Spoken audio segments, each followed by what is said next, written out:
Hey guys. This is part 6 of What If Naruto Have the Power to Heal and Destroy. Hit like and subscribe if you like this one, and also please check the author in the description. Let's start.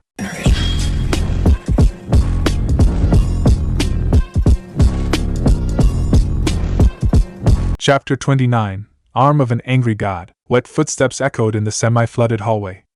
Well, this was an unexpected turn. A deep voice said into the empty space. In the darkness, a pair of red canine eyes scanned the walls around them. The old and poorly lit hallway seemed even more battered and dark than it had ever been. It was almost as if a destructive explosion had gone off in it. It seems that the spike of chakra was too much for the kit. The voice reasoned. The power surge caused severe damage to this place. Who knows what it did to his chakra pathways? He added with just the smallest hint of concern in his tone. A clawed, furry hand reached out to something under the water. Huh. I guess this is all the remains of that bastard seal. It was finally destroyed completely. The voice said as he brought up the broken wooden plank.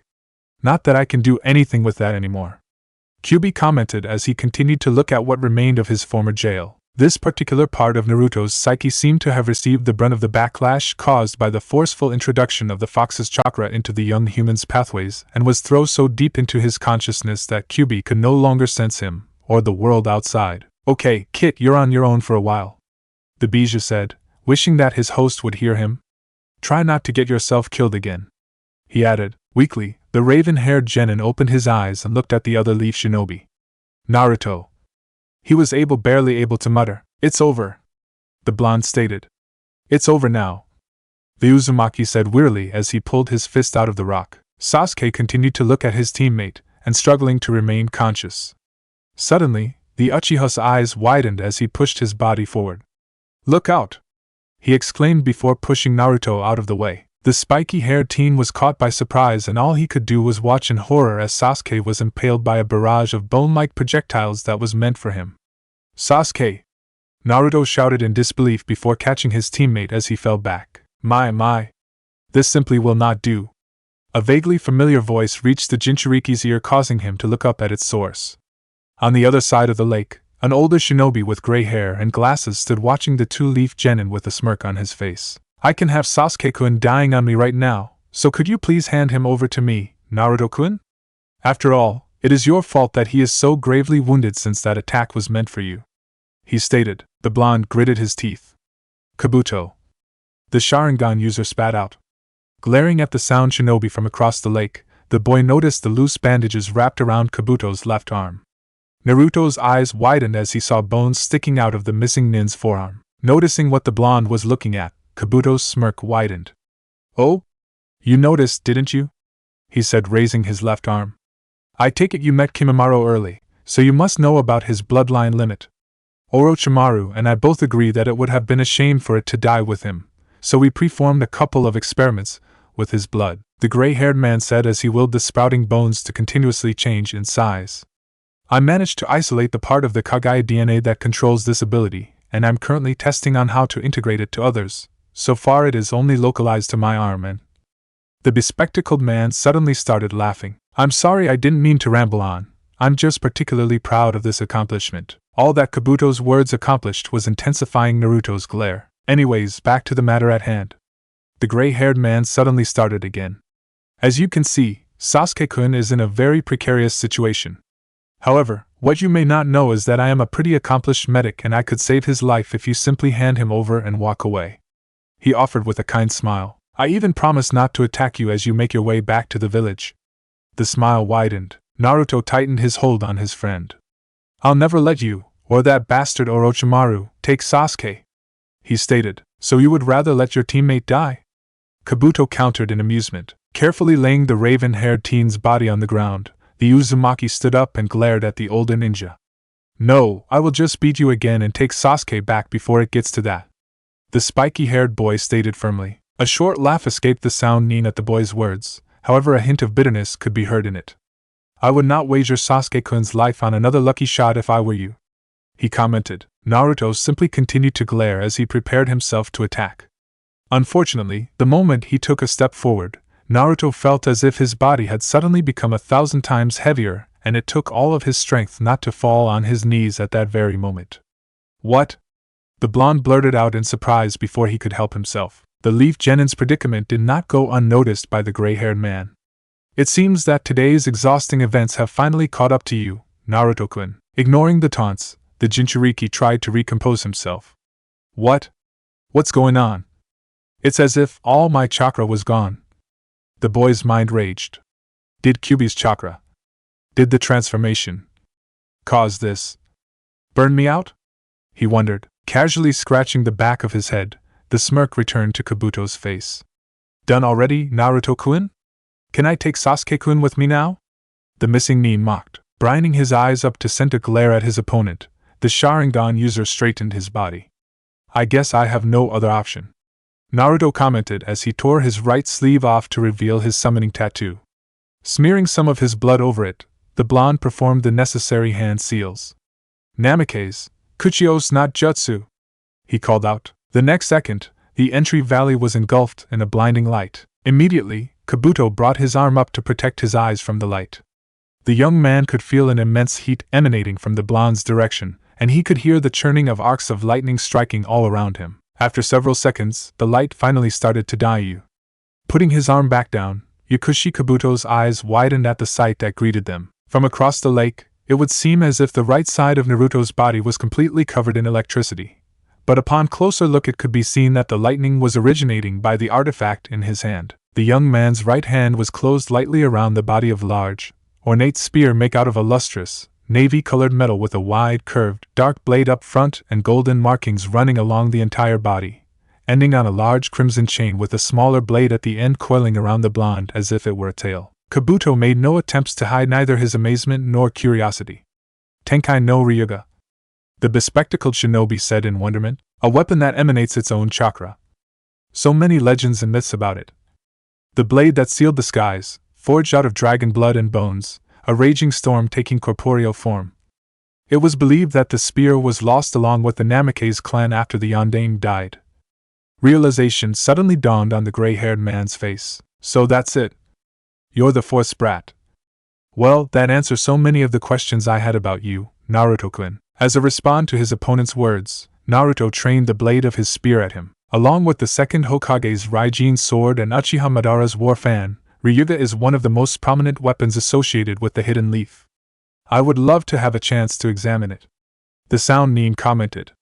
Tell me, Naruto-kun, after I kill you, will Ryuga remain behind or disappear immediately? He wondered with a mixture of amusement and mockery. Without acknowledging the medic nin's words, Naruto pushed his body forward.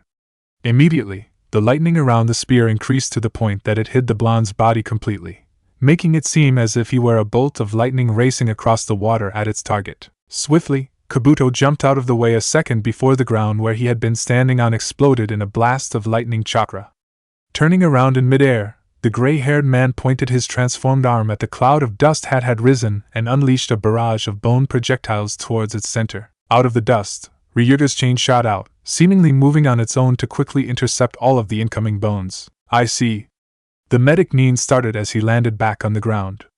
You're already out of energy, so you are relying on Ryuga to fight this battle for you, he commented in a mocking tone. Another streak of lightning shot out towards the Sound Ninja.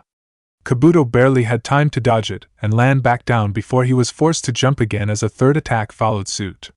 When the fourth attack came just a few seconds later, the bespectacled young man decided to stop evading. Planting his feet firmly on the ground, the Yakushi willed a long, thick bone out of his altered arm and brought it out to meet the incoming bolt of lightning. To the Kagaya Shikatsumiyaku's credit, the bone that the medic had conjured actually managed to meet the Ryuga's blade head-on and not break on impact. Surrounded by lightning chakra, the two shinobi locked eyes as each tried to push the other back. Naruto gritted his teeth as he put all his weight behind his spear. Kabuto could feel the lightning chakra emanating from the Namake's weapon starting to burn bits of his skin off, and he could see as bone club he created was already starting to break. The Sound Ninja had no other choice but to jump back and put some distance between himself and the genin. So it is true that Ryuga will only accept someone with Namake's blood to be near it, the gray-haired man commented. That is yet another incentive to finish by gene splicing project, he added as he flexed his altered arm. Despite using the chakra emanating from Ryuga for bulk of his offensive, exhaustion was quickly creeping up Naruto. I need to Keep going. So close to putting an end to all of this. The blonde thought as he lifted the spear once again and propelled himself forward. The bespectacled young man jumped out of the way to evade the attack. Dokujiri, Kabuto said, taking a deep breath before releasing a purple cloud of poison down on the leaf nin. Seeing the venomous attack coming down towards him, the Jinchuriki lifted his weapon up over his head and started spinning it in his hand. Ryuga's chakra flooded out of its form as it spun and created a twister that easily dissipated the poisonous cloud. Kabuto braced himself as the Churka cyclone let out shockwaves that rippled throughout the valley.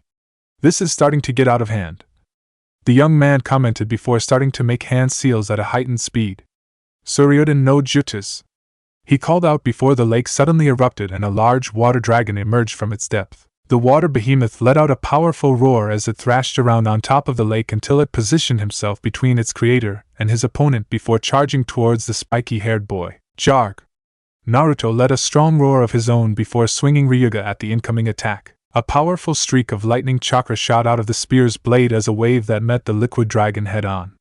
The powerful water jutsu was easily ripped apart by the flying slash, which continued its destructive path towards the Yakushi. Shaking off the surprise that a high-level jutsu like Suryuden was so easily defeated, Kabuto tried to dodge the incoming attack by jumping away.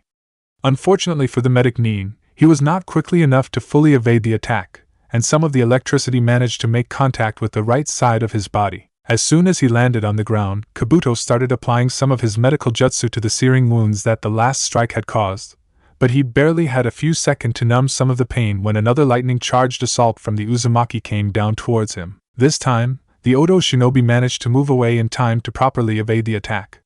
However, his success was short-lived when Ryuga's tail shot out of the cloud of the smoke again and went flying straight towards the gray-haired young man, wrapping itself around his ankle. Less than a second before the chain's hold on his ankle was taut, Kabuto felt his body being pulled towards the dissipating cloud of dust from which some streaks of lighting could already be seen, letting the missing nin know that his opponent was already charging another attack. Before Naruto could unleash Ryuga's wrath, the medic nin made a hand seal. The next second his body suddenly disappeared, letting the chain recoil back and resurface some distance away. For the first time in the fight, Kabuto panted as he tried to regain his bearing after the close call. I set up the Shunshin marker before the fight started, but I honestly never thought I would actually have to use it, he admitted. It seems that I cannot afford to underestimate you any longer, Naruto-kun. Despite himself, the Uzumaki had no choice but lower his spear for support for a few seconds while he caught his breath. Don't beat yourself up. People around me have a habit to underestimate me, the blonde said. He knew that for him to even have a chance at emerging victorious, he could not lose the offensive. Unfortunately, he was near exhaustion and had no other choice but to try stalling and buy some time to recover his energy. A smirk appeared on Kabuto's face. We do that, don't we? He commented.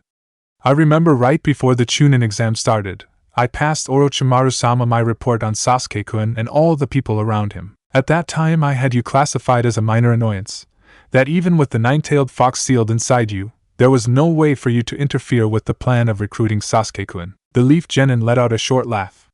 Boy, were you wrong. The spiky-haired teen mocked. Tell me about it. Kabuto responded. The following day, you managed to make our genin team piss on their pants and held your own against Orochimaru-sama. Then you defeated a Hyuga prodigy, stopped Sabaku no Gara, and got one over yours truly. The sound ninja summed up. At every turn you managed to blow away my expectations of you. So, please, help an inquiring mind, what is it that it makes you so strong? He asked. Naruto's eyes narrowed as he regarded his opponent. It's something that you don't have, the young man stated plainly. The smile on the medic nin's face widened. Oh? Something I do not possess? He repeated. Is it the Kyubi? Your Sharingan? Or that weapon in your hands? The sound shinobi pondered in amusement. It's none of those. The spiky-haired boy responded before charging forward once more. Jumping back, Kabuto got out of the danger area right before the lightning-charged genin stroke. Immediately, Ryuga's chain came alive as it launched itself at the gray-haired ninja, forcing the young man to produce another large bone out of his transformed arm, and use it to try to fend off the incoming duo of chain and blade. Caught up on deflecting the stabs from Ryuga's tail, Kabuto almost missed a charge that came in crashing down at full force. The Oto nin was able to get out of the way and avoid the bulk of the impact, but some of the lightning chakra managed to reach him, scorching his cloths and quite a bit of the skin underneath it. This time, the older shinobi did not even have time to numb his burns before the chain end of the blonde's spear was back on the assault, furiously stabbing at the young man, forcing him to fight it off again. Slowly but surely, Kabuto started to lose ground against the Namake's weapon.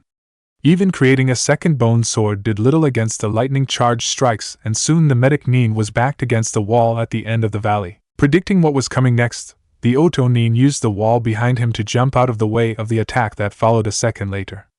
"Okay, Naruto-kun. You forced my hand," Kabuto commented as he landed, smiling at his own pun. A pair of sapphire eyes widened when they saw his opponent's already monstrous arms, suddenly being covered by a dark rip-like pattern. The blonde barely had time to register that the markings were identical to the one he saw on Kimimura's body before the rip-like pattern started to glow and expand, turning Kabuto's arm into a dark, tan color. The sound ninja took a couple more jumps back to increase the distance between himself and the genin. "Sawarabi no mai," Kabuto called out before slamming his left palm onto the ground. Immediately, the ground started shaking. Acting on instinct, Naruto jumped into the air just in time to evade the hundreds of giant, sharp bones that sprouted out of the ground that would have completely ripped him to shreds. "Not so fast, Naruto-kun," the sound Nin commented with a smirk. The next second, a barrage of bones shot out of the ground at a high speed, all aiming at the genin. Despite the efforts of Ryuga's tail in blocking the incoming projectiles, many of the bones managed to land several cuts on the airborne Jinchuriki.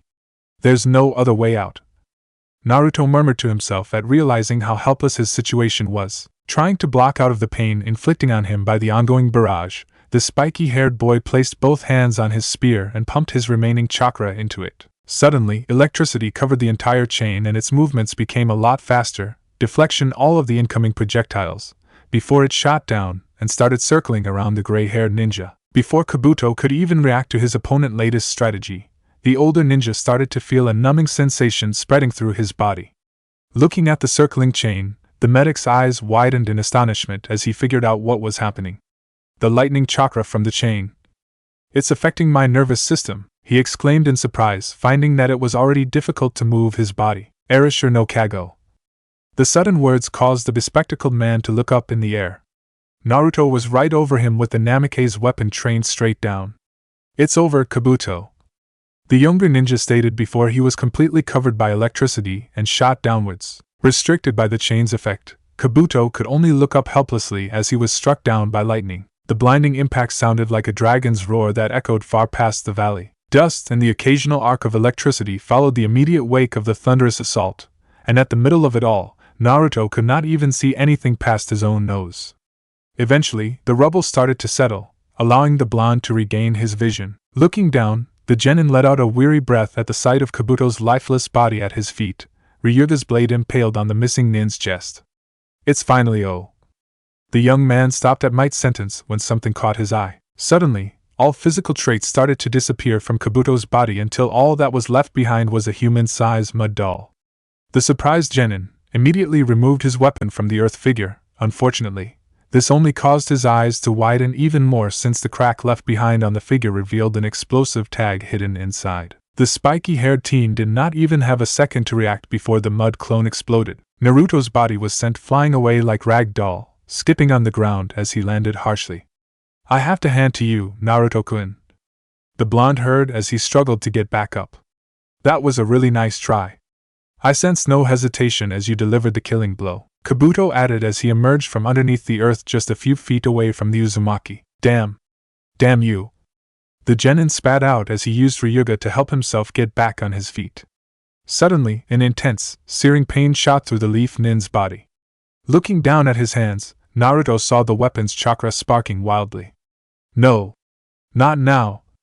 Damn it," he cursed. From his position, Kabuto watched the events unfold with curiosity. The spiky-haired boy brought both hands to the spear as he tried to force the blade to yield to his will. "Damn it. I still haven't mastered this thing. And without any chakra left I can't keep it under control." The young man raged inside his mind. While the Jinchuriki tried to get the weapon under control, Ryuga started to glow with a blinding light, and then suddenly vanished from the Jinchuriki's hand, leaving a stunned and defenseless Naruto behind. "That's a shame." The sound nin's voice seemed to echo inside the blonde's mind. "I really would have liked to study Ryuga just a little longer." The medic revealed his right hand suddenly started to emanate chakra in preparation for the young man's chakra no Mezu technique. You fought well, Naruto-kun. I hope you find some solace in that fact, he said before moving in for the finishing strike. I'm done. The young genin pondered as he waited for the killing blow. I have no chakra left. No energy left. No strength left. He thought. I couldn't protect Sasuke, let down all my friends that put their lives on the line in this mission, and I failed to keep my promise to Sakura. The Uzumaki summed up all of his failures. I'm going to die. I'm going to die. The boy repeated in his head. Kabuto readied his strike as he quickly closed in. I don't want to die. Naruto screamed in his mind. Suddenly, several images started flashing in the spiky-haired teen's mind. Iruka inviting him to ramen, Kakashi announcing that Team 7 passed their test, Sasuke protecting him from Haku, playing chess with Shikamaru, Sakura comforting him after the sound invasion, falling asleep next to Hinata in the hospital, traveling with Jiraiya, receiving the first Hokage's necklace from Tsunade. Those, and many other memories flooded back into the young man's conscious. I can't die! The Sharingan user shouted just as Kabuto thrust his chakra scalpel forward. The medic nin's eyes widened at the sight before him. Just a few inches from its target, his strike had been stopped by what appeared to be a large ribcage covered in dark blue flames that encased the spiky-haired genin. Naruto was just as surprised as he looked at the strange, fiery construct that protected him. At the limits of the sun and the moon, a storm will rise. The Leaf Ninja absent-mindedly found himself reciting the words he had seen on the Manjikyu scroll with his Sharingan. The gray-haired man took a couple of steps back as he was unable to shake off his astonishment. Right in front of him, the spectral ribcage started to widen and take a more humanoid look as bones for the shoulders and the beginning of the neck started to manifest. Realization of what was going on dawned on the blonde, and all of a sudden the young man felt his energy returning, making him feel elated and strong. This is... He started as he looked down at his right hand. As if reacting to Blonde's actions, more bones started to appear on the construct's right side, forming its gigantic right arm and hand. Naruto glared at Kabuto with a look full of determination, closing his fist as the manifestation over him copied his action. Susanoo! The Sharingan users exclaimed as he punched forward, willing the monstrous apparition to do the same. The medic Nin was still stunned as the colossal fist came crashing down on him. Chapter 30, Rising Storm. The gray-haired man took a couple of steps back as he was unable to shake off his astonishment. Right in front of him, the spectral ribcage started to widen and take a more humanoid look as bones for the shoulders and the beginning of the neck started to manifest. Realization of what was going on dawned on the blonde, and all of a sudden the young man felt his energy returning, making him feel elated and strong. This is... He started as he looked down at his right hand. As if reacting to Blonde's actions, more bones started to appear on the construct's right side, forming its gigantic right arm and hand. Naruto glared at Kabuto with a look full of determination, closing his fist as the manifestation over him copied his action. Susanoo! The Sharingan users exclaimed as he punched forward, willing the monstrous apparition to do the same. The medic Nin was still stunned as the colossal fist came crashing down on him. The sickening impact echoed throughout the valley as Kabuto's was thrown back to the wall at the edge like a ragdoll. Gaiar! The gray-haired man screamed in pain. At least a couple of bones on his right arm were broken, but to their credit, the genetically spliced Kagaya bones on his left side managed to hold on as the Sound Nin pushed himself to stand back up. This is the third techniques granted by the Manjikyu Sharingan. Naruto started to explain as he took a couple of steps forward, the specter form over him following along. The God of Storms, Susanoo! The blonde exclaimed, his voice filled with newfound energy and confidence. The moment Susanoo activated, the genin immediately felt a sudden rush of chakra back into his system. Now, Kabuto. For betraying the leaf, for hurting Sasuke. I'm going to kill you! The young man shouted before charging off. Kabuto only had a second to widen his eyes before he was forced to jump away as a large, blue spectral fist came crashing down on where he had been standing. Naruto willed Susanoo to swing its gigantic arm before the Yakushi was out of range. All that the gray-haired Nin could do to defend himself was to produce another large bone from his left arm and bring it up to absorb some of the incoming attack. The bone club only managed to hold off the Avatar's hand for a couple of seconds before it snapped in two and Kabuto was sent flying high into the air by another devastating blow. Hitting the ground awkwardly, Kabuto spat out blood as he pushed his body off the ground. Okay. I thought that Orochimaru-sama only wanted a Sharingan to copy Jutsus. But I can see how those things could come in handy, the young man struggled to say as he got back on his feet and fixed his glasses. Make all the jokes you want. I'm not one to judge how people prefer to spend their last moments, Naruto commented as he turned to face his opponent, all the while flexing his right hand as Susanoo mimicked his actions. Sending chakra to his hands, Kabuto snapped back into place some of his bones that had gotten dislocated during the last attack. I came here expecting to clean up a mess and end up caught right in the thick of it, the medic Nin said as he dusted his already torn clothes. You never cease to amaze me, Naruto-kun, he added before suddenly slamming his left hand into the ground. Immediately, a torrent of large bones sprouted all around the blonde. Naruto swung his right arm across his shoulder, willing the chakra manifestation over him into a defensive stance. The flurry of bones either snapped or bounced off the protective construct around the Jinchuriki, and then the headless avatar swung its colossal arm again, clearing away the rest of the bones. Taking advantage of the spiky-haired boy's distraction, Kabuto shortened the distance between himself and the younger shinobi. As his opponent looked up, the gray-haired man hurled a pair of kunai. The blades simply bounced off Susanoo's bones without any visible harm. Shrugging the attack off, the Sharingan user willed his construct to reach out to grab the medic Nin. Immediately, the sound ninja started to jump back out of the avatar's reach, throwing a couple of kunai more at the incoming limb as he did so. Are you out of ideas already? Naruto mocked as he charged forward, readying another powerful strike to finally put an end to the battle. Despite the large mass of chakra that was about to fall over him, Kabuto stood his ground, focusing most of his attention in trying to hide the smirk that was fighting to form in his face.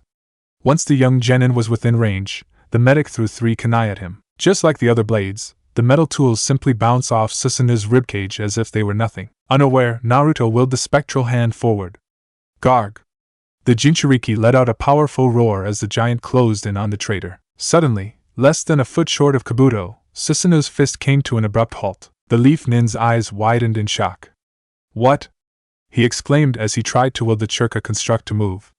Susanoo seemed to respond to Sharingan user's commands, or at least it tried to, but there was something that was obstructing it, blocking all of its moves. This is something I've been developing since my medical student days, the Oto Nin suddenly commented as he reached for something to the side of the giant chakra arm.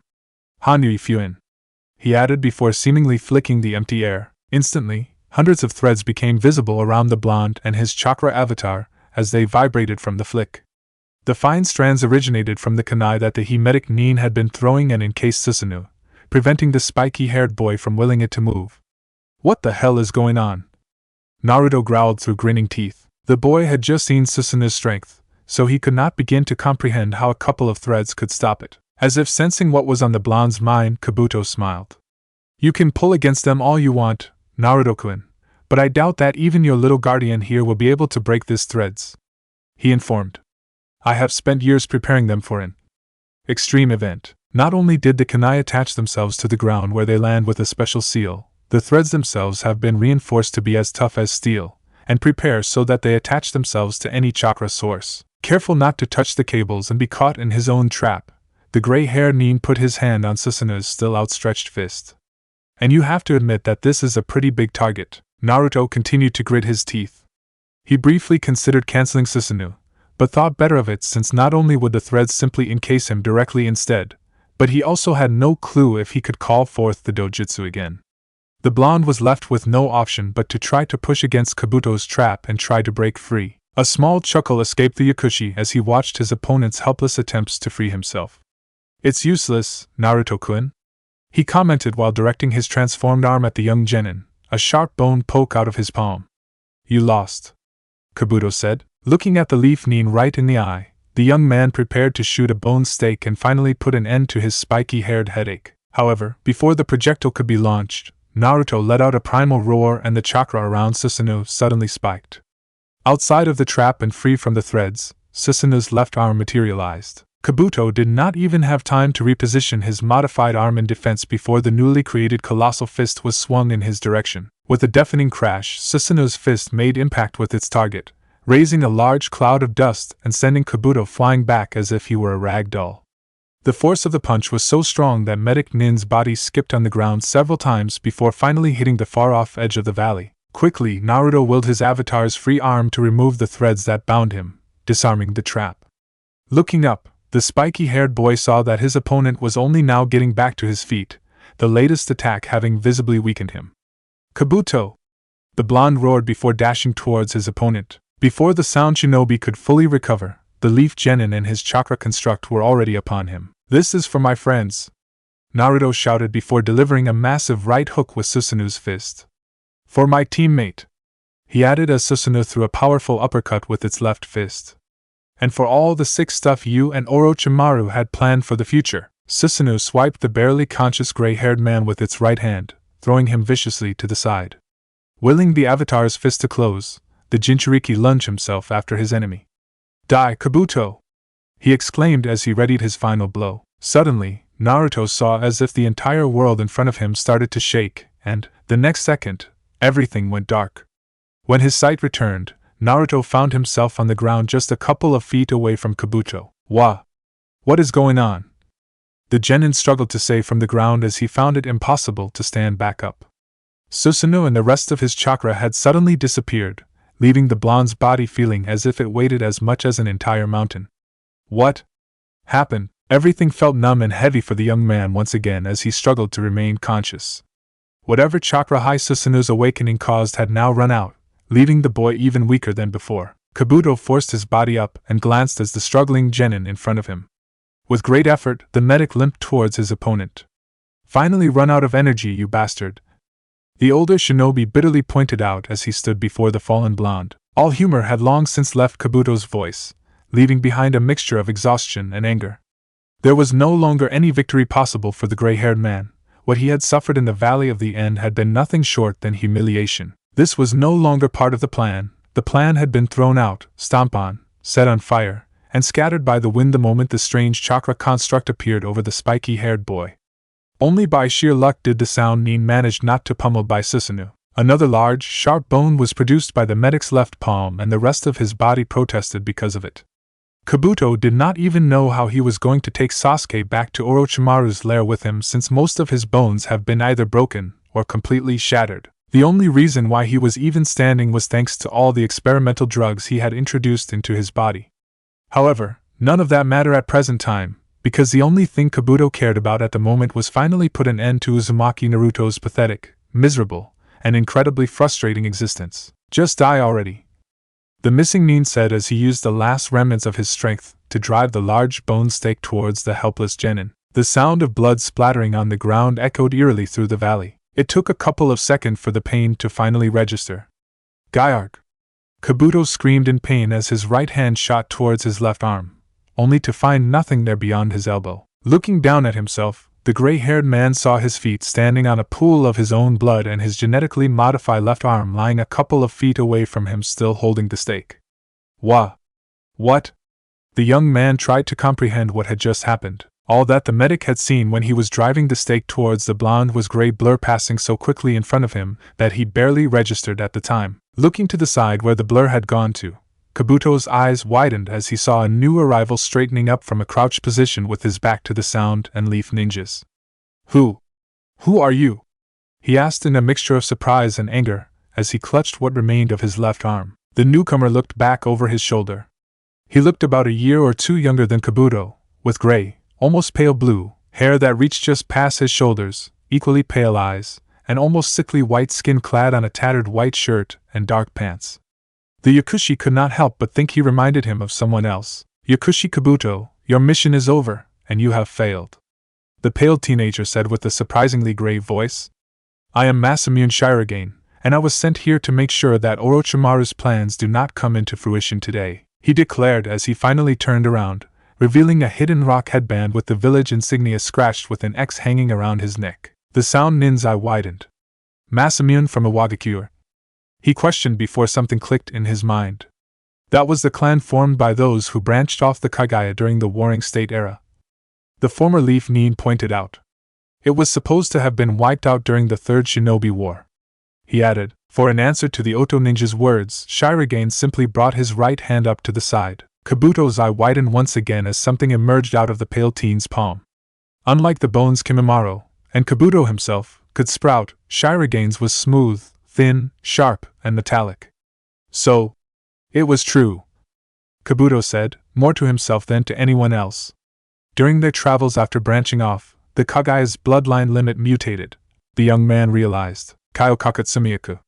Shirogane stated as he directed his newly formed blade at the medic, as if daring him to make a move. Even through the intense pain he was currently in, a bout of laughter at the way things had turned out almost escaped the sound ninja. On the same day that the world loses its last Kagaya, Kabuto ends up meeting what most likely was the last member of the Masamune clan, and to top everything up, it was very possible that he was about to be killed by him. In risk of sounding cynical, the medic did not see how his situation could get any worse. As if on cue, a soft thud alerted the two ninjas of yet another arrival. Just on the side of the waterfall, Kakashi straightened up. His single visible eye scanned the valley, taking note of the traitor Kabuto and the other shinobi. The moment the Jounin's eye fell on his two wounded students, a powerful killer intent immediately permeated the valley. It figures. Kabuto murmured to himself as his body took a step back out of reflex in response to the dangerous aura emanated by the older shinobi. Taking advantage that even the Masamune seemed distracted at the new intrusion, the Yakushi took out a pair of black marbles and threw them on the ground. The moment the pellets touched the ground, they exploded into a large, thick cloud of smoke. Kabuto! Kakashi shouted, but the former Leaf Nin had already fled the scene before anyone could properly react. As the smoke dissipated, the copy ninja turned to look at the only other remaining shinobi standing. "Tell me, what happened to my students?" the older man asked in a low and menacing voice. Shirogane remained quiet for a brief second.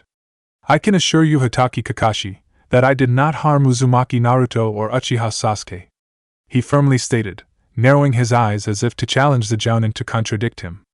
"In fact, without my intervention Yakushi Kabuto would have managed to kill Uzumaki and capture the Uchiha," the long-haired man added. Kakashi's visible eye narrowed. He remembered having seen his face once in passing on a bingo book from Iwabakure. He had been ranked in the lowest priority because there was no records of any crimes committed after defecting the village, so the Hatake never spared it a second thought. "I don't want to sound ungrateful, but why did you intervene?" Kakashi asked cautiously. Something about the younger ninja's demeanor seemed somewhat aggressive. Once again, the former IWA Nin stood in silence. "It was my mission," he finally answered dryly. "I was to ensure that Uchiha Sasuke was not captured by sound forces and that Uzumaki Naruto returned safely to the Hidden Leaf." The Masamune added. Alarms went off in the Leaf Ninja's head. He did not like how specific the young man's answer had been. "Well, I am here now and there's a team of Jounin right behind me, so your mission is pretty much accomplished," the silver-haired man stated. Without saying anything or acknowledging the Hatake's words in any way, Shirogane simply started walking, silently passing the copy ninja. "Though it is a shame," he suddenly said, passing up a chance to take down a legend. Kakashi never saw the younger man reach for a weapon, but out of instinct, the Jounin ducked right before a sharp blade swung right through where his neck had been. In one fluid motion, the crouched Konoha ninja delivered a kick to the younger man's midsection, and, though the pale teen managed to put up an arm to absorb most of the impact, the kick was strong enough to send him back and put some distance between the two. With a gripless sword in hand, the former IWA Nin charged forward the moment his feet touched the ground. "I don't have time to waste on this," Kakashi exclaimed as he quickly formed hand seals. "Raikiri!" he roared as he lunged forward and his right hand was covered in electricity. As Shirogane's blade was swung down, Kakashi swiftly stretched his arm to grab the younger ninja's wrist, stopping the sword and leaving the rock Nin defenseless as the Hatake thrust his right unjutsu forward. The Jounin's eye widened when the pale boy simply caught the Raikiri in his free hand, the electricity harmlessly flowing into the IWA ninja's body and running all the way down to his feet and then into the ground. "I am sorry," he said with the barest hint of condescension, "but I cannot be harmed by lightning release." Before he could react to the new development, Kakashi felt something stab him in the hand that the IWA Nin had caught. Wrenching his hand free, the Jounin was just in time to prevent it from being priced through by the large blade that came out of the younger ninja's palm. Immediately, the Hatake jumped back, buying himself just enough time to bring out a pair of kunai to parry his opponent's attack. "Shirogane, stop!" A new voice suddenly boomed throughout the valley as the two ninjas locked blades. "This deviates too far from the scope of the mission. Disengage and back off now," it added. The voice seemed to be that of a young woman, but Kakashi could not tell from which direction it originated since it appeared as if it was coming from every side. Shirogane made a disgruntled noise. "Tch. Stay out of this, Hibiki," he muttered. "Nothing good can come out of you fighting Hatake Kakashi." The copy ninja was surprised that whoever the voice belonged to had managed to hear what the pale teenager had said. There are only two possible outcomes. Either he kills you and we lost a valuable member, or you somehow manage to kill him and we end up with the full force of the hidden leaf coming after us. The voice stated point blank. A short, dry laugh escaped the young man. Very well. Have it your way, he said before suddenly jumping back, away from the Jounin. Kakashi kept his guard up, ready to uncover his Sharingan, even as the two blades retracted back into the former Iwa Nin's palms. My name's is Masamian Shirogane, the younger shinobi stated calmly. Make sure that you and your village do a better job of keeping Uzumaki and the Uchiha safe, he added before jumping away, quickly exiting the valley and disappearing, leaving the leaf ninjas behind. The first thought that went through his head was to wonder at what point he had lost consciousness. Slowly opening his eyes, Naruto saw trees quickly passing him by.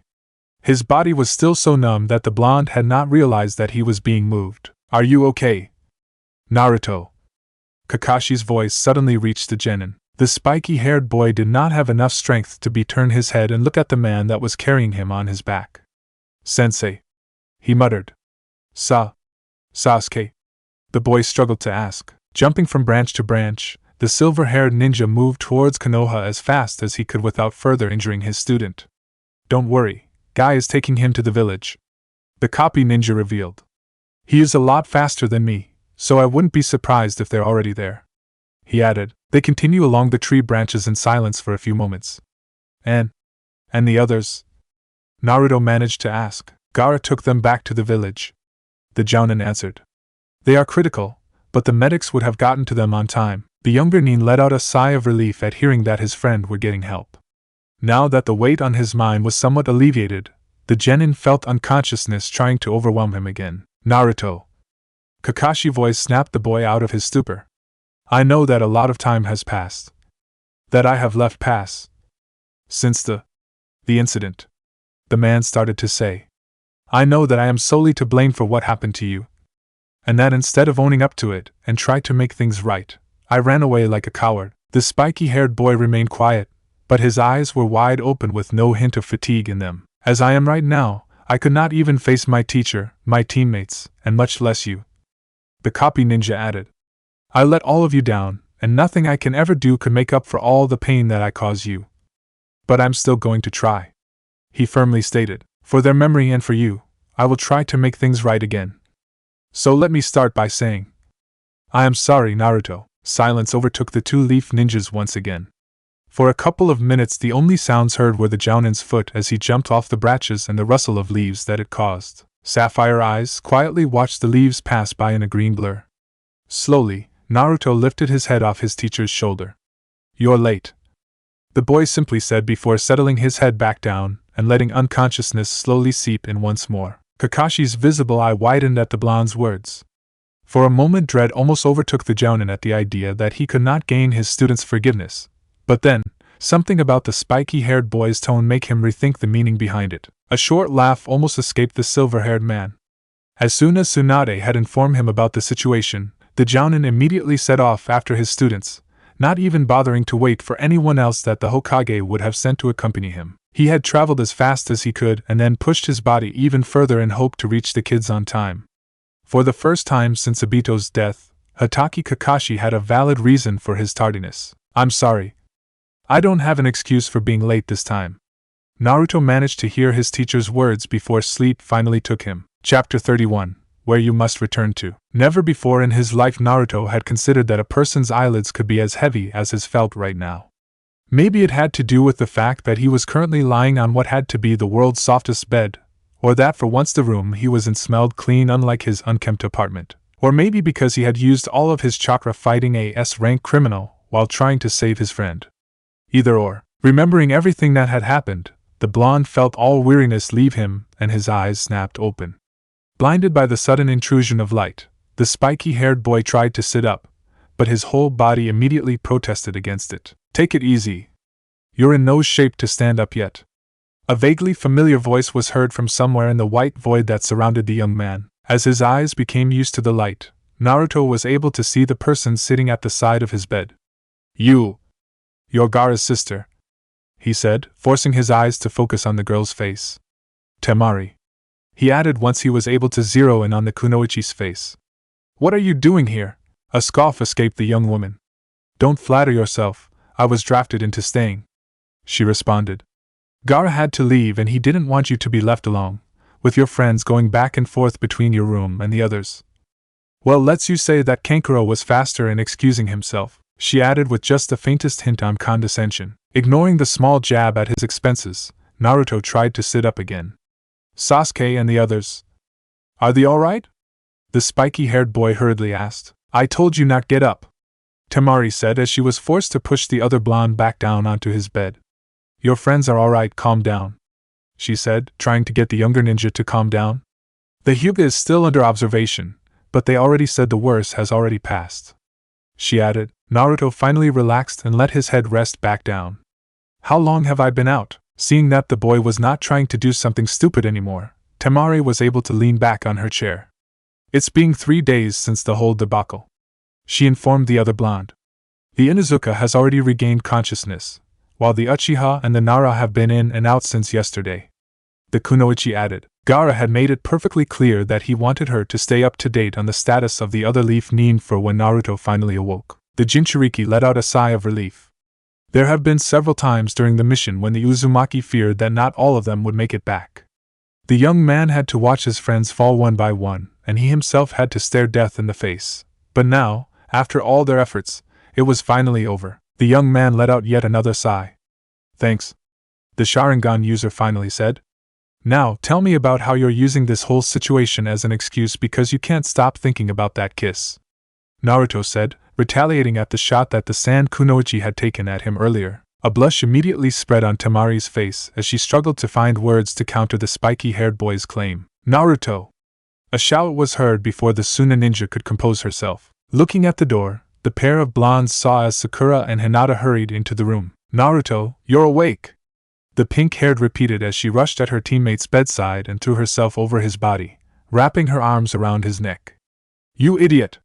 I know, you promised to bring Sasuke-kun back, but that didn't mean you had to go and get yourself almost killed like that, the kunoichi shouted with her face buried on the blonde's shoulder. The spiky-haired boy could feel the Haruno's tears starting to come out. It's alright. We're all made it back and we're fine, he pointed out, awkwardly patting his teammate in the head in an attempt to calm her down. You idiot. You idiot. Sakura simply repeated the same thing over and over again. Standing by the side, Hinata looked at the two team's 7 members. It took all of the girl's self-control not join Sakura and throw herself over the Uzumaki as well. Looking at Hinata, the spiky-haired boy gave the girl a small, apologetic smile. Hinata, I'm sorry for all the trouble we must have caused you, Naruto apologized. Because of us, both Kiba and Niji got seriously hurt. The Hyuga's lavender eyes started to moisten as she shook her head. You do not have anything to apologize for. I am just glad that everyone is fine now, she said, smiling warmly at the spiky-haired boy. Naruto's own smile widened while Sakura finally started to calm down and Temari relaxed back on her chair. Please tell me you're drunk, Tsunade said as she rubbed her temple, trying to subdue her growing headache. Well, I am not completely sober, Jiraiya responded as he smiled sheepishly. But that doesn't mean I am not serious about this. I've been thinking over the situation for the last couple of days, and this is the solution that I came up with. The Toad Summoner explained. A vein started to throb in the Hokage's forehead. Solution? You call this a solution? She questioned incredulously. The white-haired man raised his hands in defense just in case his former teammate turned violent. Calm down, he said, all the while pushing his chair back just in case. Just think about it.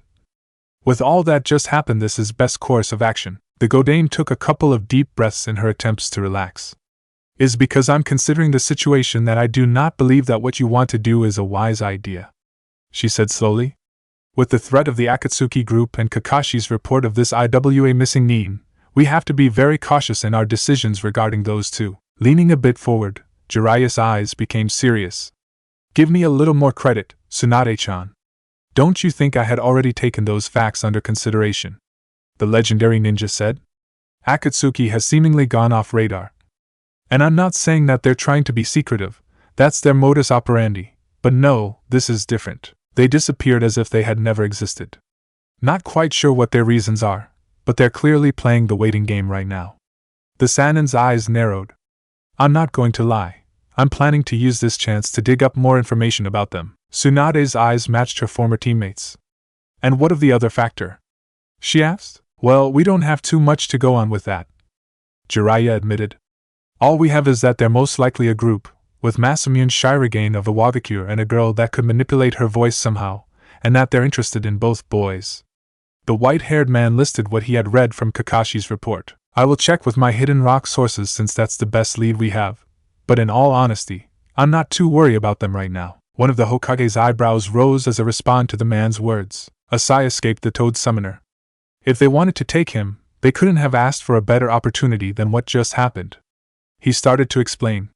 So after passing that up, I don't see them doing it while he has one of the 3 Sannin protecting him, the mature ninja said with a hint of pride in his voice. It took a considerable amount of effort for Tsunade not to immediately shot him down. So, now that your worries have been put to rest, Jiraiya said, earning a scoff from the Hokage, I assume that I can leave you to start the paperwork needed while I go talk to the kid, he stated with a large, goofy grin. Sighing in defeat, the 5th leaned forward and regarded her former teammates with serious eyes.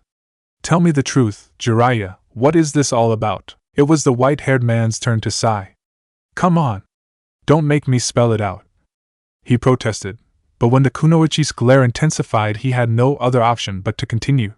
You can't tell me that you haven't seen the signs. What is happening with these kids is the same thing that happened with us and Orochimaru, he explained. Tsunade's eyes wavered slightly. Back then, you and I, and even Sarutobi-sensei, were so sure that nothing wrong was going to happen, that our bond was strong enough that nothing could break it, Jiraiya said, and suddenly, he felt very tried. Well, now I know better than that, and I will be damned if I let Naruto go through the same pain that I went through, the Toad Summoner declared. And this is how you are going to prevent that? Tsunade questioned, clearly still not sold on her teammate's idea. Jiraiya's demeanor relaxed a bit. Trust me, what those two need right now is to put some distance between each other, he commented. Time and room to grow without their ever-present competition with one another is the best way to get them to cool off. Another weary sigh escaped the Senju. Very well, I'll start the paperwork for this crazy plan of yours, she finally conceded. When will you be leaving? She asked as she started pulling out the necessary forms. Grinning, Jiraiya stood up. Don't be in such a hurry to get rid of me, Tsunade-chan, the legendary ninja said. First, I have to go ask the kid if he's in, he said, giving his former teammate a wink before turning around and exiting the Hokage's office, closing the door just as a stack of papers were hurled at him. Tsunade could feel the headache was going on full force by now. Yeah, that's going to go over well, she commented, wishing she had not finished her sake supply 3 days ago. The first thought that crossed his head once he regained consciousness was to wonder what that strange, wet sensation he had just felt was. Slowly opening his eyes as he struggled with the intruding light, Sasuke was met face to face with an excited Akamaru. Damn it, Kiba! You and Akamaru are going to get us in trouble, Sakura's voice complained. An annoyed whine was heard in response. Calm down, nothing is going to happen, Kiba said. I've had him hidden in my room for the last 2 days and they haven't realized he's here yet. I'm more worried about the doctors asking us to leave because of your excessive screaming. While the raven-haired boy had yet to fully regain his sight, he could hear the sound of something getting hit. Hey! Watch it! That's no way to treat the guy who got a concussion saving your boyfriend's ass. Kiba's complaints were followed by the sound of another punch. Finally being able to make out more than silhouettes, the Uchiha could see at the end of his hospital bed Kiba rubbing his shoulder on one side, while in the other Hinata tried to calm Sakura down. And that's 2 in less than 5 minutes, you owe me 100 ryo. Shikamaru's muffled voice came from the Uchiha's bedside. Glancing at his side, the boy could see a severely bandaged Shikamaru on a wheelchair and Naruto standing next to him. The spiky-haired boy let out an exasperated sigh. Damn you, Kiba, he muttered. Suddenly Akamaru started barking, redirecting everyone's attention towards him. Sasuke-kun! You're awake! Sakura immediately called out, rushing over to hug the raven-haired boy. Sakura. I can't breathe. Sasuke struggled to say through the strong hold his teammate had his neck in. Sakura, just so you know, I've already fought an S-rank criminal to keep him safe. If you kill him now, you're on your own, Naruto joked as he and the others gathered closer around the raven-haired boy's bed. The pink-haired girl pulled back, wiping away tears that had managed to escape. Well, I should kill him for all that he put us through, she commented, with just enough weight to ensue a nervous chuckle from the bedridden Uchiha. Sure, but then you'll have to answer to Ino after she gets free from the family's shop. Shikamaru commented through the bandages that covered most of his mouth. Ooh. Now that's a catfight I wouldn't mind witnessing, Kiba added excitedly, receiving a powerful death glare from the pink-haired girl. Sasuke took this chance to pull his body up from the bed and sit up. His body protested all over with each move he made. How long have I been unconscious? He asked. Immediately, Sakura dropped her glare from the Inuzuka and gave all her attention back to her teammate. You've been in and out of conscious, but it has been 3 days since it happened. The girl's voice suddenly became quiet and weak at remembering the events that led to their current situation. Sasuke's action had not occurred in a vacuum. He had fled the village and abandoned his duties, and no matter how many times Naruto would assure her that the new Hokage would take care of everything, the Haruno knew that there will be some serious repercussions. That's right. 3 days and I was the first one to wake up, Kiba proclaimed loudly. I beat all of you, he added as Akamaru barked happily in agreement. That's only because your head is already used to concussions, probably for being dropped so much as a baby. Shikamaru's muffled voice chimed in, earning a laugh from the entire room, including, to the Inuzuka's dismay, both Hinata and Akamaru. The brunette boy pouted as he looked away indignantly. Seeing his partner distraught, Akamaru jumped off the bed and onto the boy's lap, resting his tiny body on it. Kiba scoffed as he looked down at the small dog. Oh, now you're coming back to me? Tired of making fun of me already?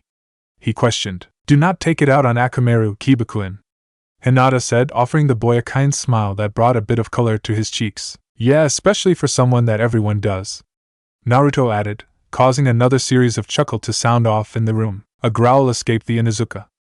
La.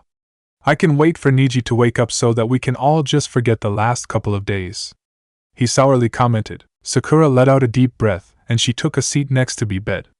Yes, and then everything can go back to the way it was before, she said. Not everything, Sasuke suddenly said. Immediately, everyone's eyes were on the Uchiha. What do you mean, Sasuke-kun? Sakura asked, her voice already relaying obvious signs of fear. Sasuke. Naruto's voice carried a bit of warning as he took a step closer towards the bed. The Uchiha looked at the other Sharingan user. You remember what I said before the fight? I wasn't kidding, he stated. Scratching the back of his head, Kiba looked at his 2 former classmates in confusion. There were a bunch of fights back there. Could you be more specific? The blonde glared at the raven-haired boy. Why don't we chalk that up to a moment of stupidity? Naruto said in a serious voice. Trust me, everyone here already knows how big of a moron you can be, he added, narrowing his eyes. What are you guys talking about? Sakura demanded to know, her eyes anxiously shifting between her teammates. Sasuke's eyes remained on Naruto's, as if to challenge him.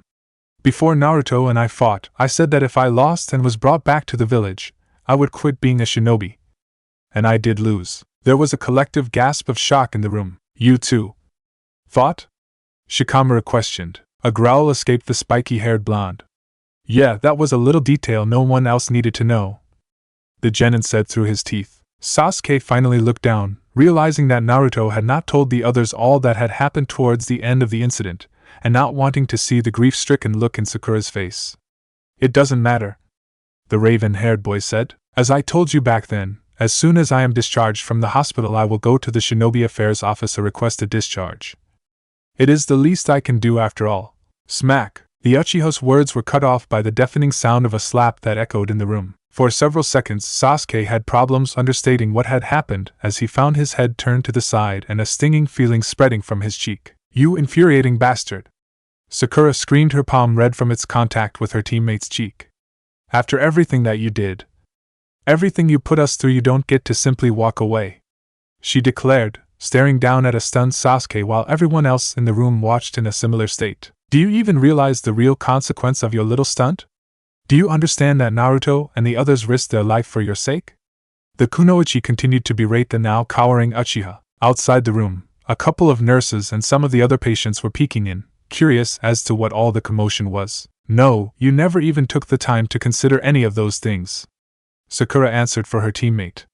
Because all you do is wallow in your own self-pity and wait for others to feel sorry for you just so you can have your way. She continued her rant. But not anymore.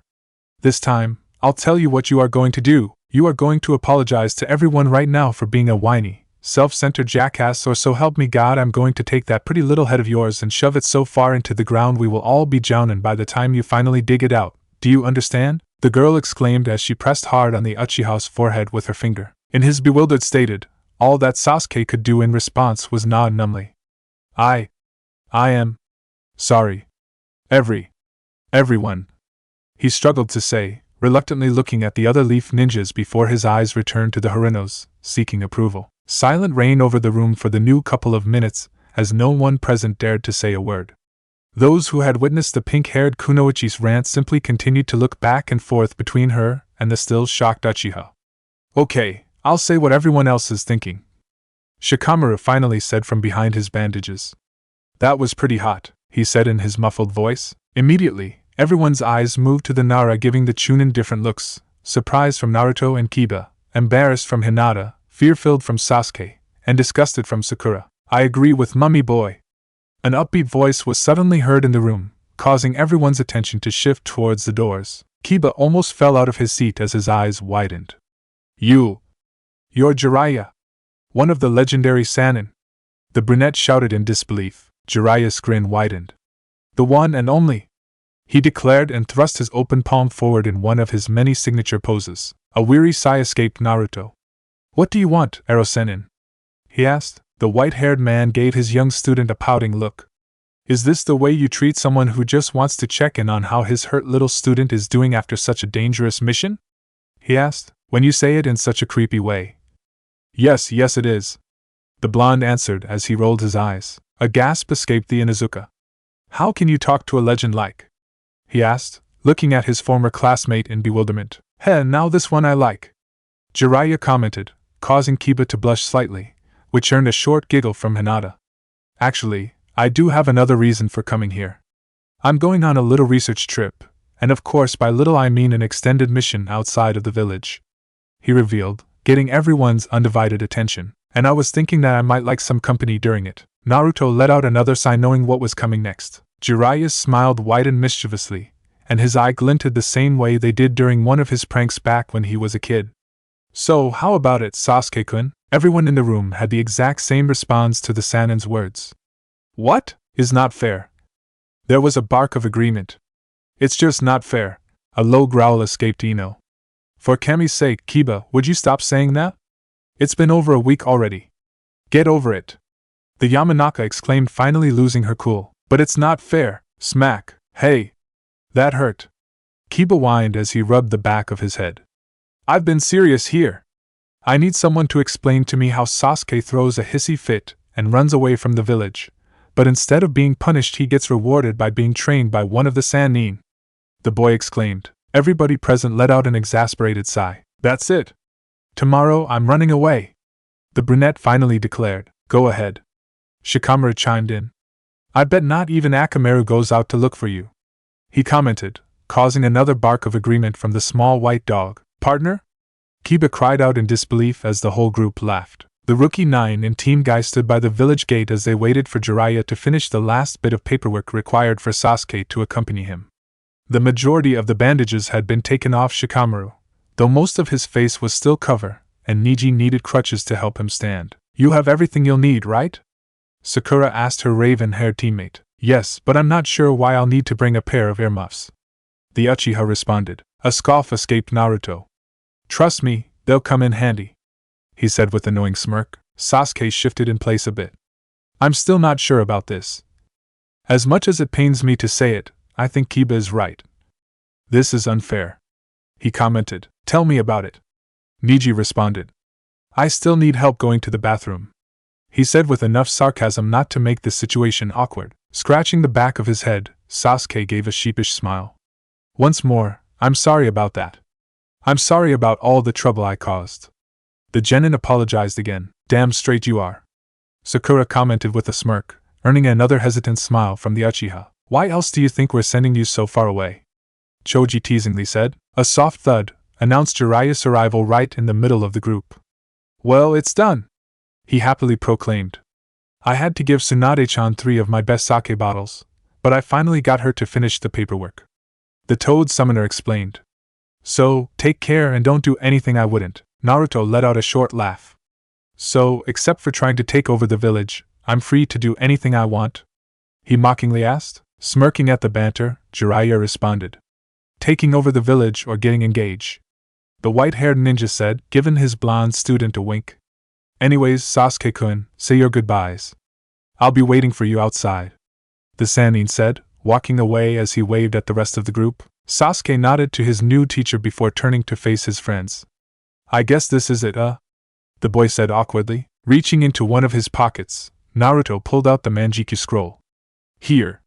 A parting gift, he said, handing the black scroll to his fellow Sharingan user. The raven-haired boy's eyes widened slightly when he noticed the Uchiha clan's symbol in the parchment. Thanks, he said, and hesitated for a second before continuing. I have something for you too, he said, giving the spiky-haired boy a folded paper. I'm not asking you anything, but I do hope you would have signed it by the time I get back. Naruto took the piece of paper and opened. His sapphire eyes immediately mimicked the surprise that his teammates' black ones had shown. The paper was an almost fully filled-up shinobi change of address request form in which the blonde would be officially changing his address to the Uchiha compound. Thank you, the spiky-haired boy said with all honesty. A small sob redirected to two Sharingan users' attention towards their other teammate. You'll be back. Right, Sasuke-kun? You promised that you will be back? Sakura asked, tears threatening to fall from her eyes. The raven-haired boy offered the warmest smile he could muster. Do I have a place to return to? He asked. Fighting back her tears, the Haruno nodded. Always, she assured him. Sasuke's smile broadened a bit. Then I promise I will come back, he stated before saying goodbye to the rest of his comrades and walking out. As he stepped past the gates, Sasuke looked over his shoulder at the village he will one day return to and smiled. Chapter 32, Ominous Star. Dust and dirt rushed into her lungs as she gasped, causing her to cough violently while she struggled for air. Trying to regain some composure, the girl found herself lying on the floor on her side. The cloud of dust that had risen up prevented the girl from being able to discern her surroundings, but once the debris started to settle back down, purple-colored eyes caught sight of heaps upon heaps of broken pieces of wood and twisted metal poles. A grunting sound caught the girl's attention, making her look up. Purple eyes widened at the sight of crimson red. No, she whispered. Are you all right? A pained voice echoed in her ear. The girl heard the words, but her mind did not register them. Instead, it focused only on the thick steel pipe and its pointy end stuck out of the chest hovering over her. Blood ran freely down the metal shaft and fell onto the girl, staining her dress. Hey, the voice struggled to call out. Can you hear me? Are you hurt? More blood splattered over the girl, this time coming out of the mouth of the young man that stood before her. Behind him, piles of debris were being kept at bay, his battered body being the only thing that stopped them from crushing the girl. Finally snapping out her stupor, the girl lifted one of her hands up towards the boy. Yes. I mean no. Her response is abruptly stopped when the boy's strength gives up and fell to his knees, shocking the girl as the debris threatened to crush them.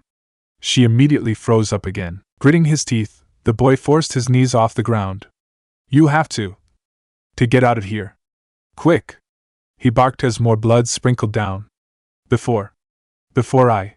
Purple eyes once again looked up at the boy's face.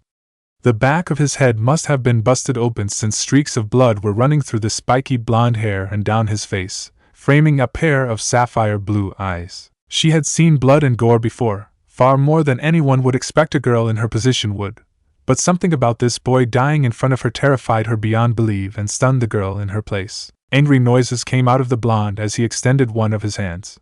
He grabbed a hold of the girl's kimono and brought her closer towards him, to the point where all she could see were her purple eyes reflected in his blue ones. I said go, he roared. In a sudden show of strength, the girl felt her body being flung backwards, and all that she could do was watch as the young man disappeared in front of her eyes when the rest of the debris finally caved in on top of him. No! Shyan screamed as he jolted up from her futon. Breathing heavily, the priestess of Demon Country scanned her surroundings. She was alone in her room in the temple, her mother's charm bell lying protectively next to her futon. It was the dead of night and the compound seemed completely at peace, no lethal steel pipes, fatal heaps of debris, or dying boys in sight. After several minutes of labored breathing, the blonde girl finally calmed down. Taking the little bell in her hand, the priestess eased her body back onto the futon. That vision again, she whispered. That boy. Shyan muttered right before she fell asleep once again. Training Ground 17 shook with thunderous force as Naruto planted his feet firmly on the dirt to prevent his body from being pushed further back. Sorry. I'm sorry, Naruto-san. The toad Gamaken shouted out hurriedly from the other side of the clearing as he lowered his spiked pole. The blonde sighed in exasperation. I told you not to call me that, Ken. Also stop worry so much all the time, he commented as the teenage toad in front of him started apologizing again, earning another sigh from the boy. The magenta-colored toad was already over 4 times the genin's height, already at the verge of another growth spurt that would leave him at equal size to the likes of Gamabunta and Gamashiro, and despite his younger age, Gamaken was already considered one of the best fighters in Mount Mayaboku. Sadly, his self-esteem was even worse than Hinata's. Are you sure you would not prefer another training partner, Naruto-sa? I mean Naruto? The toad offered, correcting himself at the last second. Naruto shook his head. We've already been over this. You are the best one for this, he answered. Now let's go again, the Sharingan users added as he concentrated. Dark blue chakra started to emanate from the Uzumaki's body and shaping itself into a humanoid form. 3 months had passed since the hectic mission and since Sasuke left with Jiraiya. During that time, Naruto and all of his friends had devoted all of their free time to training, and as a result the young man had learned to summon Susanoo at will. By now, the chakra construct had been developed enough that musculature covered the skeleton structure completely, and even some features were starting to appear on its head, such as hair, which, according to Gamaken, resembled the 4th Hokage's. The clash between Toad and Avatar sent another shockwave through the training ground. Naruto, Susanoo, and Gamaken continued to trade blows for a couple of minutes until a powerful strike from the summoned spiked weapon managed to split the chakra construct's arm, hitting the ribcage and sending the blonde flying back. I'm sorry, Naruto-san. A bewildered Gamaken called out as he hopped quickly towards his summoner. Naruto shook his head trying to regain his bearing before dismissing Susanoo and standing up. Don't worry, Ken, the genin said as he looked at the worried toad in front of him. I was way past my limit, yet kept the fight going. It was my fault, he pointed out. While training to master Susanoo, the spiky-haired teen had soon discovered that, unlike Amaterasu and Tsukuyomi, the third Manjikyu technique took a punishing toll on the boy. More than a few minutes with it activated made the construct unstable and left Naruto's eyes strained afterwards. Despite his summoner's words, Gamaken continued to fidget in place. Still, when my staff broke through Susanoo's arm, I should have been able to stop it before it reached you, he commented miserably. A groan escaped the genin. Your constant apologizing is more aggravating than 100 concussions, did you know that? The teen said as he rubbed his tired eyes. Anyways, I think we're done for today. If I tried to use Susanoo again, I'm sure I'll get a migraine, and that's the last thing I need for the meeting with Tsunade today, he added. Oh okay, Naruto-sa. Naruto, Gamaken said in response. I'll be going on a mission today, and it will probably be some time before we can train again, so I will let you know, Naruto informed. Thank for all your help, Ken, and give my regards to the boss. The magenta toad gave his summoner a small nod in understanding. See you soon, Naruto, he said before disappearing in a cloud of smoke. Stretching his arms, Naruto walked towards one of the trees at the edge of the clearing and sat down beneath its shade. The spiky-haired boy still had a few hours before being due at the Hokage's office for his missing briefing, so for now he had time to take advantage of the calm and tranquility of the training ground and just relax. It took Naruto a while to realize it, but ever since the boy's battle with Sasuke at the Valley of the End and his transformation with Kyuubi's chakra, the fox had gone completely silent. Naruto could no longer feel the Biju's presence inside of him. At first, he was relieved at not having the fox's nagging voice constantly commenting on everything the Sharingan users did, but after a while, the silence started to become disconcerting. Sometimes, at night, Naruto would suddenly wake up thinking that he could hear Kyuubi calling out to him, but when he answered back, he never received a response. Closing his eyes, the Uzumaki tried to concentrate on his tenant, checking for any trace of the fox. Naruto. The boy heard his name echo in the distance. Naruto. He tried to answer, but all word choked in his throat. Naruto. Startled, the spiky-haired genin opened his eyes to find his teammate hovering over him. The angry look on her face did not bode well for the blonde. Where the hell were you? You were supposed to meet me at the bridge an hour ago, the kunoichi stated. We're going to be late, the boy stood up. Sorry. I didn't intend to fall asleep, let alone for several hours, he said as he stretched. I must have been more tired than I thought. Sakura shook her head in disapproval. I've told you 100 times that you are overdoing it, she reminded her teammate. But since clearly you won't listen, I won't waste my breath anymore. Come on, we are going to be late, the pink-haired girl stated before she turned around and started to walk away. A sigh escaped the Jinchuriki as he began to follow his teammate. I already said I'm sorry, the boy commented in defeat. The two members of Team 7 walked silently for a couple of minutes. By the time they left the training ground, most of the kunoichi's anger had already dissipated. You need to take better care of your body, Naruto, she stated. Training all day and only stopping to eat 10 bowls of ramen is not healthy. Before he could catch himself, the blonde rolled his eyes. You have been in medic nin training for what? A month now? And since then all you've been doing is lecturing me on everything I do, the boy complained. And for the record, I only ate 10 bowls because Chuji dared me that he could finish his faster. A glare was the sole response that the blonde's word earned from his teammate. The pair of genin continued in silence for a couple more minutes before the kunoichi spoke again. Have you gotten any word from Sasuke again?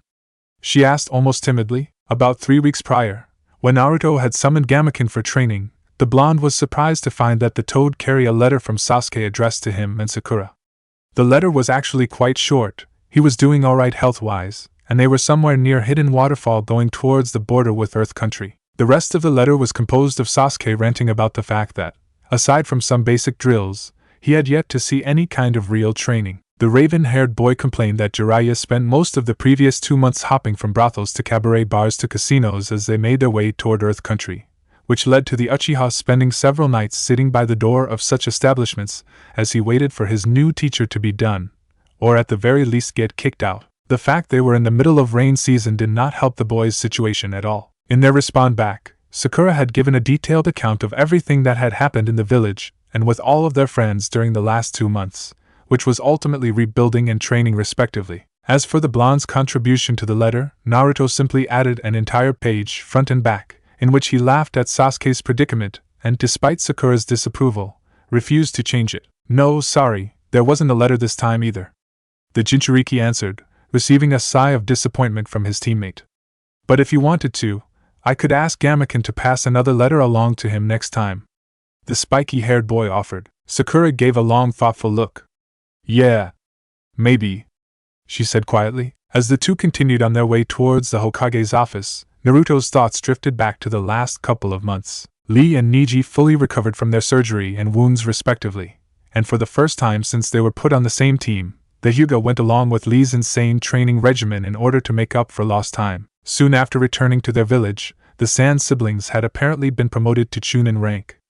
After their peacekeeping mission, Gaara had actually kept in touch. An uncanny friendship of some sorts had sprouted between the two Jinchuriki and, while they were still awkward with each other, they had exchanged a couple of letters back and forth since. Sakura herself had decided to start training to become a medic nin, not wanting to stand helplessly at the side while her teammates endangered their lives anymore. Despite the Haruno's protest of embarrassment, Naruto had actually helped her by talking with Tsunade and convincing the legendary medic to take her as a student, though Shizen would be in charge of teaching the younger girl the basics before she was ready to train with the Hokage. And then there was Kakashi.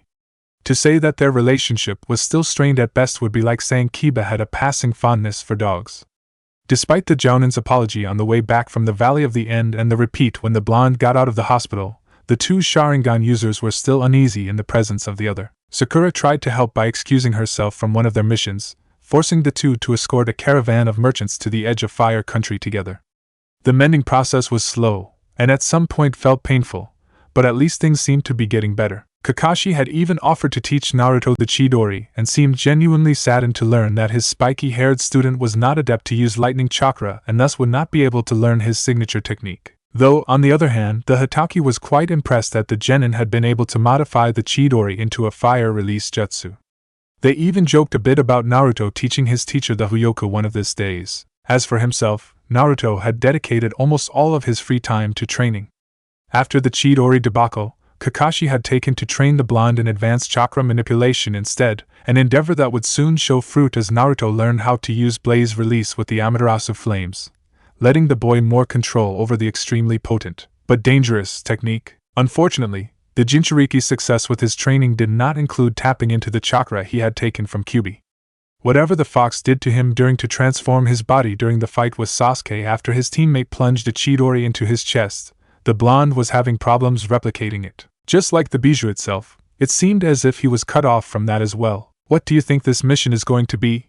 Sakura asked as they turned onto the street of the Hokage Tower. When Naruto and Sakura entered the Hokage's office, they were surprised to find Team Guy, minus their instructor, and Shino waiting inside along with Tsunade and Shizen. Kakashi is starting to rub off on you too.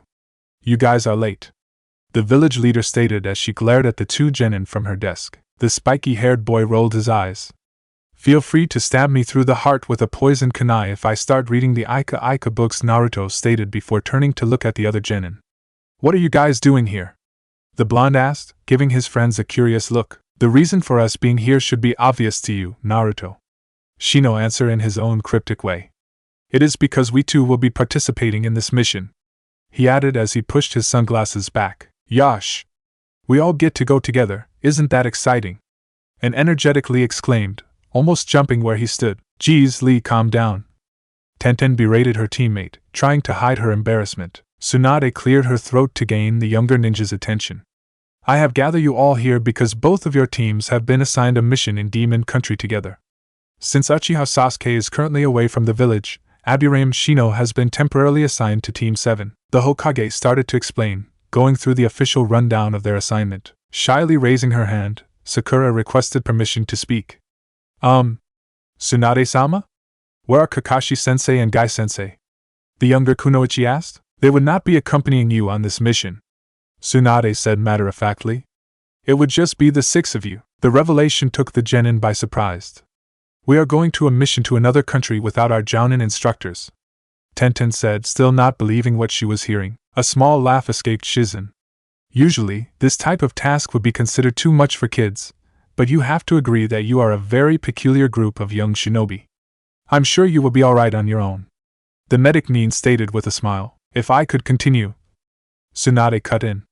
I am assigning the leadership of this mission to Hyuga Niji, who is henceforth promoted to the rank of Chunin, she stated. What? Niji blurted out in surprise before he could help himself. Next to the Hyuga, Lee's eyes widened in wonderment as if he had been the one promoted. Shino pushed his sunglass back again, while Naruto coughed to the side. Cough bullshit cough. Tsunade took a few seconds to glare at the younger blonde before continuing. You are to provide protection service while you are there. This mission is expected to last almost 2 months. A collective groan escaped some of the younger shinobi in the room. Bodyguard duty? Naruto complained. A month. This will definitely affect my training, Niji muttered. Shino simply pushed back his glasses, though his finger lingered on the root of his nose just a second longer than usual. Oh? You are not satisfied with a mission like this? Tsunade asked in a mocking tone. Then I guess I would have to look for another group of teenagers that would like to be Fujike's Yuki's bodyguards. What? All 16 shouted in unison this time, including Shino. The Hokage and her assistant were slightly taken back by the sudden outburst from the younger ninjas. Among the teens, Tenten was the first to partially recover from shock. You mean that Fujike's Yuki? The Adventures of Princess Fun's Fujike's Yuki, one of the biggest female actors around, is asking us to act as her bodyguards? The young Kunoichi asked while still in her bewildered state. Leaning back on her chair, Tsunade smirked knowingly. The very same, she answered. Apparently her studio is about to begin filming her next movie and have reached out to us for help with security, but like I said, if the prospect of bodyguard duty does not appeal to you, I'm sure I can find another set of young shinobi more than willing to undertake this mission. Shizen could not help but laugh as the kids stumbled over each other trying to take back every complaint they had made.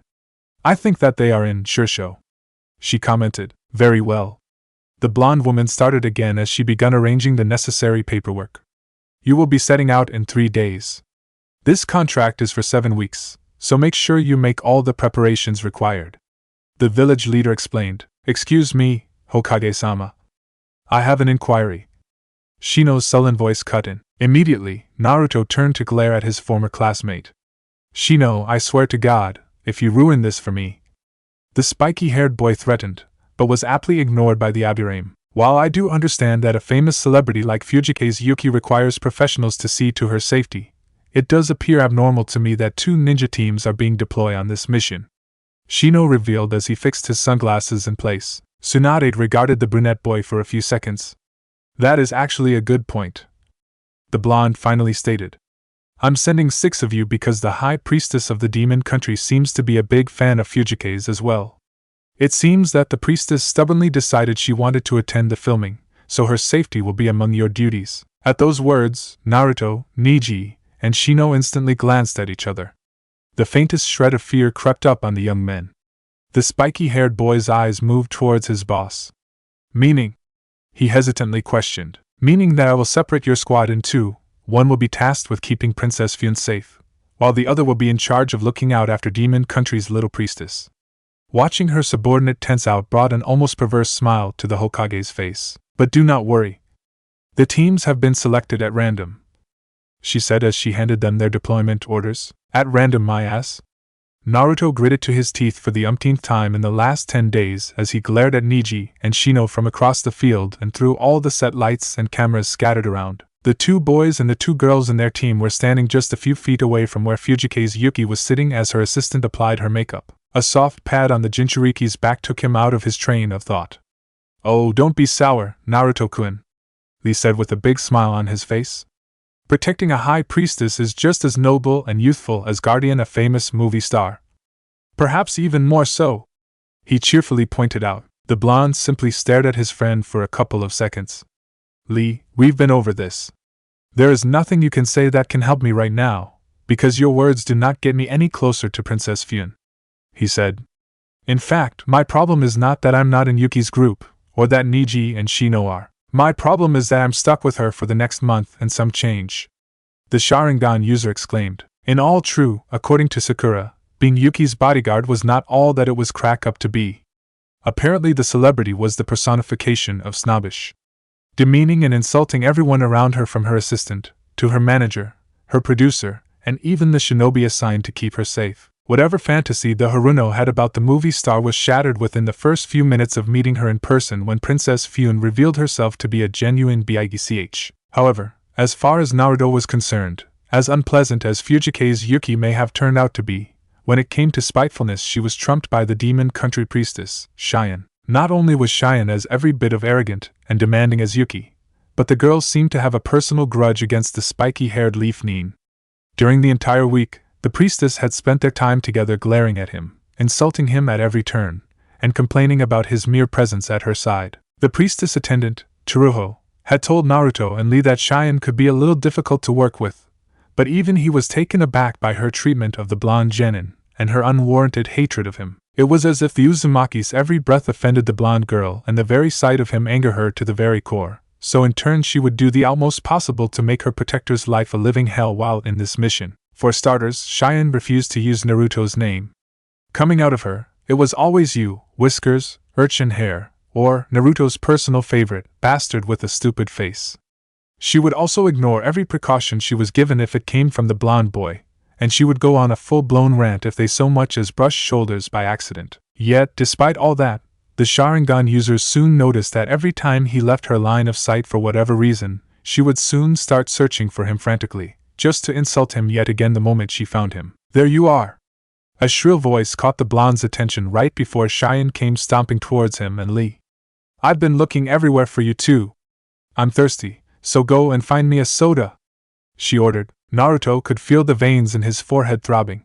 "Sure, as soon as I become the water daimyo I'll get right on it," the genin said without looking at his charge. Violet-colored eyes glared at the other blonde. "Arg! You Leaf ninjas are the worst attendants I've ever had," the young woman complained as she stomped the ground. "For the last time, we are not your servants," Naruto responded loudly.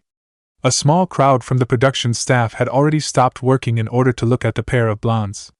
"We were hired to simply make sure you don't get yourself killed, so unless this soda is going to prevent you from dying from thirst, I honestly do not care." By the look in Cheyenne face, any newcomer would think that the spiky-haired Nin had physically struck her. The priestess stood there in stunned silence for several seconds, and Naruto was actually staring to worry that she was about to cry. Then suddenly, in a surprisingly feat of speed by a civilian, the girl drove one of her feet down onto one of the boys, putting all of her weight on top of it. Arg! Naruto cried out at the sudden attack as he jerked back. What the hell are you? The Sharingan user began to say, but the priestess was already running away from the scene as fast as her feet could take her. You need to be more delicate with girls, Naruto-kun. Lee offered as he patted him in the back again. The brunette's words earned another glare from his blonde teammate. I'm not going to make it a month, Lee. Naruto revealed in defeat. Tell me, do you think you can take me on? He asked. Lee cocked his head to the side. What do you mean, Naruto-kun? Do you want to spar? The blonde shook his head. No, it's not about that. I'm asking because I'll be counting on you to stop me if I end up trying to kill her myself. Naruto said before sighing and setting out to find his charge and make sure she did not get herself hurt in her recklessness. By the time the girl finally stopped, she was already breathing heavily. That jerk. That stupid. Stupid. Jerk. She screamed as he kicked one of the metal legs of a tower that held up one of the set's props. Usually, Shyan never let anything bother her so much.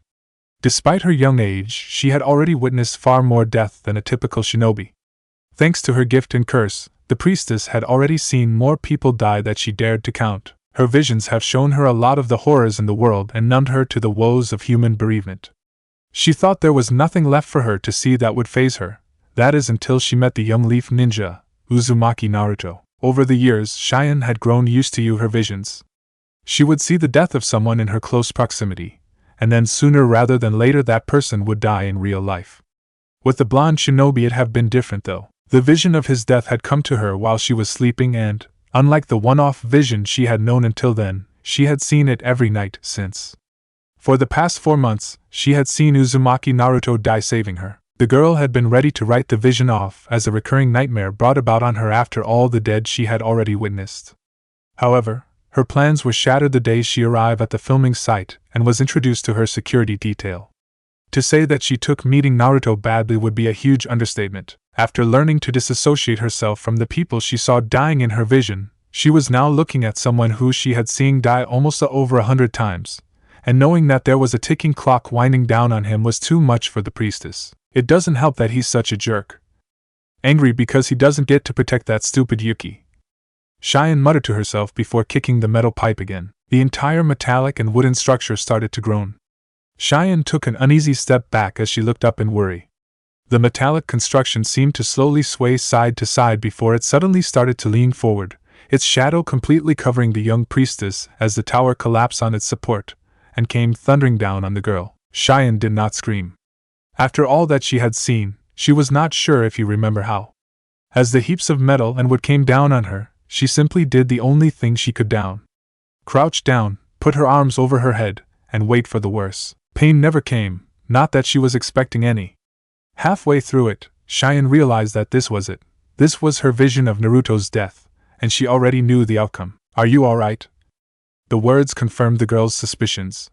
However, when she opened her violet eyes, they immediately widened in surprise. Instead of the blonde standing over her holding the rubble back, she found a large skeletal-looking arm glowing with dark blue chakra, and Naruto standing a few feet away, safe and sound inside an equally blue ribcage from which the arm originated. With one fell swoop, the skeleton heaved all the debris away and disappeared.